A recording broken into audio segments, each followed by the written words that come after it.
Praise the lord. 97వ కీర్తన 11వ వచనం. నీతిమంతుల కొరకు వెలుగును, యథార్థ హృదయుల కొరకు ఆనందమును వెత్తబడి ఉన్నవి. కొన్నిసార్లు జీవితంలో ఎదురయ్యే పరిస్థితులకి చాలా మంది ఏమనుకుంటారో తెలుసా, నాకు దేవుడు ఈ కష్టాలనే నియమించాడేమో, ఈ బాధలనే నియమించాడేమో. నెలలు గడుస్తున్నా, రోజులు గడుస్తున్నా, సంవత్సరాలు గడుస్తున్నా, నా జీవితం ఇలాగే ఉండిపోయింది, ఇంకా నా బ్రతికి ఇంతే, నా జీవితం ఇంతే, నా కష్టాలు ఇంతే, ఇవి పోవు, ఇంకా నా జీవితంలో ఈ దుఃఖము ముగింపునకు రాదు అని చాలా మంది వాపోతూ ఉంటారు కదా. అయితే ఈ వాగ్దానం అలాంటి వారి కొరకే. ఒకవేళ నీ జీవితంలో కూడా నువ్వు నిస్సారంతో ఉన్నావా, ఒకవేళ కృంగిపోయి ఉన్నావా, నా జీవితం ఇంతే అనేటువంటి భారంతో ఉన్నావా, ఇక జీవితాంతం ఇలాగే గడపాలి, నా బ్రతుకుకి ఇంకా వెలుగు లేదు అనేటువంటి నిరాశతో నువ్వు ఉన్నావా, అయితే దేవుడు నీతోనే మాట్లాడుతున్నాడు. నీతిమంతుల కొరకు దేవుడు వెలుగు విత్తి ఉన్నాడంట, యథార్థవంతుల కొరకు ఆయన ఆనందాన్ని విత్తి ఉన్నాడంట. దేవుడు నీకు ఆనందాన్ని ఇచ్చే రోజు రాబోతా ఉంది. నీ జీవితంలో దేవుడు చీకటిని పోగొట్టి వెలుగునిచ్చేటువంటి రోజు రాబోతా ఉంది. భర్తిమయ్య అనే ఒక గుడ్డివాడు భిక్షగాడు ఉన్నాడు. అయితే అతడు ఎరుకోలో అడుక్కుంటూ జీవితాన్ని కొనసాగిస్తూ ఉన్నాడు. అందరూ వాడిని గుడ్డోడా అని పిలుస్తున్నాడు. రోజు అతను 12 తెలుసా, త్రోవ ప్రక్కన కూర్చొని అడుక్కోవడమే.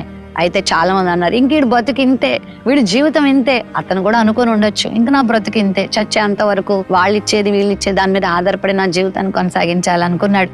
కానీ అనుకునని రోజు ఒకటి వచ్చింది, ఊహించని ఒక అద్భుతమైన రోజు అతని జీవితంలో వచ్చింది. యేసుక్రీస్తు వారు ఎరుకో పట్టణానికి వస్తున్నాడని వాడు తెలుసుకొని, దావీదు కుమారుడా యేసు నన్ను కరుణించవా అని కేకలు వేయడం మొదలు పెట్టాడు. నిజంగా వాడి కేకలు ఆ రోజు క్రీస్తు ప్రభువు నిలిపాయి. ప్రభువు వాడిని స్వస్థపరిచాడు, కళ్ళు వచ్చేసాయి, క్రీస్తుని వెంబడించాడు. నిజంగా వాని జీవితంలో వెలుగుని చూశాడు, నిజంగా వాని జీవితంలో ఆనందాన్ని చూశాడు. రోజున నువ్వు కూడా ఆనందాన్ని చూడబోతున్నావు. నిరాశ పడకు, నా బ్రతికి ఇంతే అని నెగిటివ్ గా ఆలోచించకు, పాజిటివ్ దృక్పథంతో ఉండు. ప్రభు నీ బ్రతుకును మారుస్తాడు, నీ స్థితిని మారుస్తాడు, నీ బేదరికాన్ని మారుస్తాడు, నీ అనారోగ్యాన్ని స్వస్థపరుస్తాడు, నీకున్నటువంటి ఆర్థిక ఇబ్బందుల నుంచి ఖచ్చితంగా నేను బయట తీసుకొస్తాడు. నువ్వు మారడు అనుకుంటున్న నీ భర్తను మార్చి చూపిస్తాడు.